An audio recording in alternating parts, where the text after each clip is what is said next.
As daar nou een ding is wat ons in ons land nodig het, in Suid-Afrika nodig het, dan is dit hoop. Nou Abraham, lees ons in Romeine 4 vers 8, het hoop gehad toe daar geen meer hoop was om die vader van 'n groot nasie te word. En so die Here voorsien. Hoop is die suurstof vir ons siele.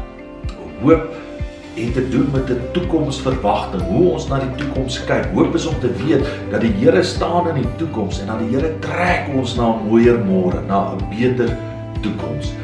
Vriende, hoop is sterker as ons uitdagings en ons probleme.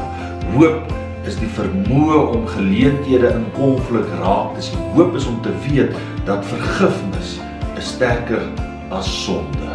Dat vryspraak beter is as bitterheid. Hoop leer vir ons dat liefde is sterker as haat.